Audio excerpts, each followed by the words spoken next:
Buenos días, Dios les bendiga. El día de hoy continuamos con nuestro programa de lectura de la Biblia y hoy nos corresponde el libro de Oseas en su capítulo número 1, donde Dios nos muestra el comportamiento de su pueblo a través de una experiencia vivencial con el profeta Oseas. El profeta Oseas fue un hombre que utilizado por Dios, Dios le manda a hacer algo realmente extraordinario y para muchos increíble. Dios le dice, ve y cásate con una prostituta, una persona que no tiene sentido de lo que sería la decencia en este momento, incluso no tiene sentido de lo que sería la comunión con Dios. Entonces Dios le dice, ve y cásate con ella. ¿Esto con qué fin? Muchas veces nos hemos preguntado, ¿qué nos enseña esto?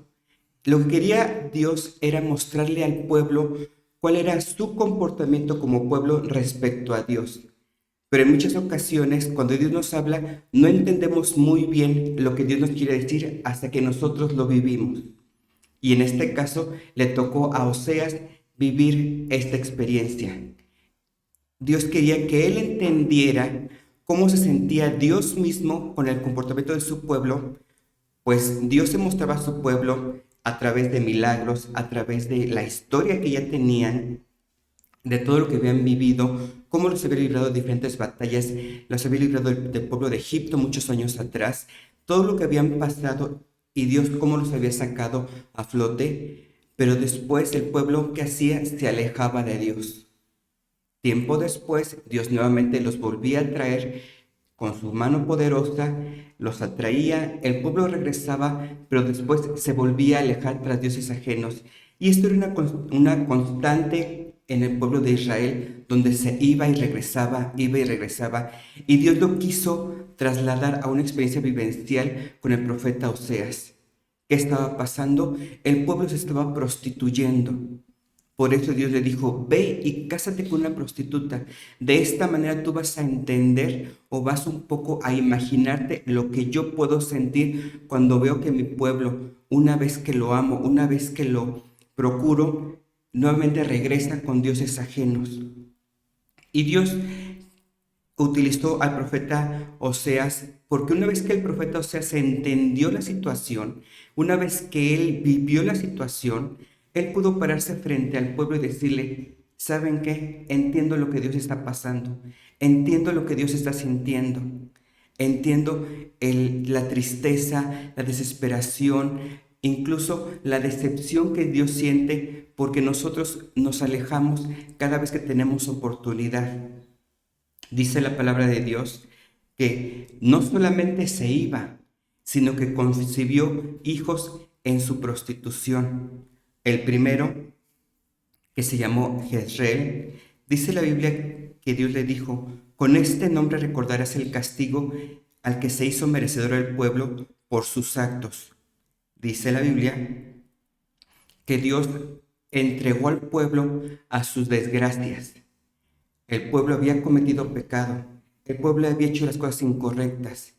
Aún sabiendo quién era Dios, ellos decidieron apartarse y Dios los entregó a sus desgracias, a las consecuencias de sus actos. Y este nombre les iba a recordar lo que estaba pasando en ese momento. Después, Dios permitió que Gomer se embarazara por segunda ocasión y tuvo una niña a la que llamó Luz-Ruama, recordándole a Dios que ya no tendría misericordia. Este nombre significa ya no tendré misericordia de ustedes. Dios dijo, ya no puedo hacer con ustedes algo más. Ciertamente Él podía, con su poder y soberanía, atraerlos y tenerlos junto a Él. Pero lo que Él quería era que el pueblo decidiera acercarse por voluntad propia a su presencia, al Dios vivo, al Dios poderoso. Dios ya les había mostrado quién era Él, y Dios les había mostrado qué había hecho, pero el pueblo seguía sin entender que Dios era su mejor opción, que en Él podían tener la salvación, la provisión, el poder. No lo entendía y se iban tras dioses ajenos. Entonces Dios dijo, yo ya no puedo ser su Dios porque ustedes así lo han decidido. Y tuvo a su tercer hijo, Loami, que les recuerda que ya no son mi pueblo, yo ya no soy su Dios. Y es una situación realmente desesperante y triste. ¿Por qué? Porque el pueblo ya estaba desolado, ya estando en su pecado, ya Dios no los estaba salvando y el pueblo dijo, ya no son mi Dios porque ustedes lo han decidido. ¿Cuántas veces nosotros como hijos de Dios, como individuos, hemos decidido conscientemente alejarnos de Dios? Yo creo que lo hemos hecho muchas veces. Hemos adoptado ciertamente la posición de Gomer. Hemos ido y regresado, ido y regresado. ¿Ustedes creen que Dios esté contento? ¿Creen que Dios esté alegre? Yo pienso que es muy triste y desolador para Dios saber que por quien dio su vida, la está desechando, la está dejando a un lado. Pero Dios aún así, dice en los versículos finales, dice, con todo, los israelitas serán contados tan numerosos como la arena del mar, que no se puede ni contar ni medir. Esta promesa Dios le había hecho hace muchos años al pueblo de Israel y él estaba dispuesto a cumplirla. Porque Dios no se fija en nosotros por lo que hagamos, sino se fija en nosotros a través de su amor.